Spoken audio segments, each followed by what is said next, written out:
Anyway, let's talk more about the bill that the Senate is expected to vote on today. Joining us now, Ohio Senator Rob Portman. So you probably heard a lot of that report, Senator.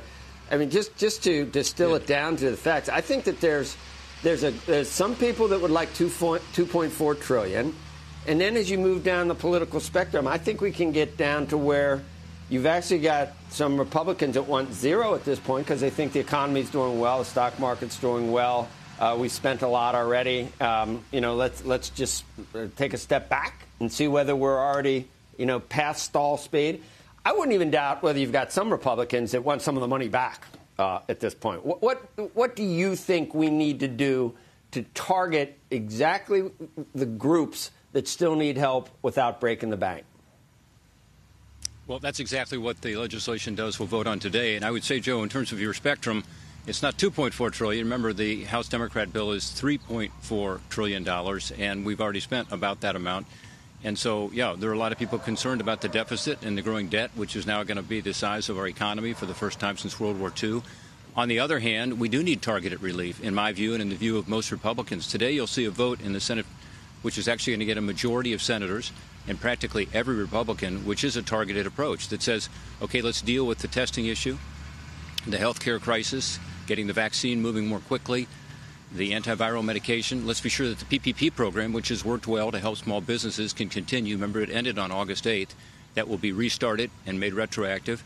And let's also do something for our schools, because as kids are going back to school, colleges are reopening, they need help. And the Republican proposal is very similar to the Democrat proposal there. So there's a lot in here, including unemployment insurance, something you and I have talked about a lot, $300 per week, federal supplement on top of the state supplement. So this is a substantial bill. It's billions of dollars, as we know around here.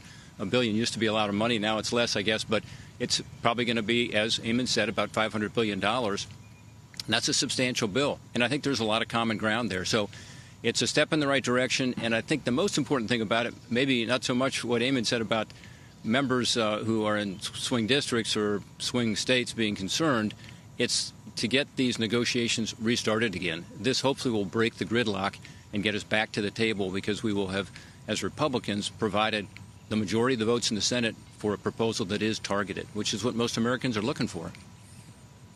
Yeah, I wonder what happens, though, and I wonder what you really think the chances are. So it's a good starting point, you think, for negotiations. And then you say, if there's a genuine willingness to leave, if there's a genuine willingness to leave politics out of it, well, yeah, there is not there probably isn't. But it's weird, Rob, because you could probably get the Republicans that don't want anything because we've done enough, and the Democrats that don't want to do anything because there's an election coming up, and that could be a bipartisan arrangement right there. People that don't want to do anything. Unfortunately, that's probably the way this ends up, right? I don't know. I think if there is a vote today that is positive, and I think there will be, I think it'll be over 51 senators will support this out of 100. I think it restarts the negotiations, because it shows that we've got a targeted package that makes sense, that Americans are going to support strongly, because it's got the major provisions that people are looking for to help the economy, to help on the health care front, to help on the vaccine, to help on the testing. So I hope that will energize the talks. And you need 60 votes. You don't need 97 votes as we got last time. Remember, we've done this about 6 times already in a bipartisan way. Let's get back to that approach, focusing not on the politics but on the substance.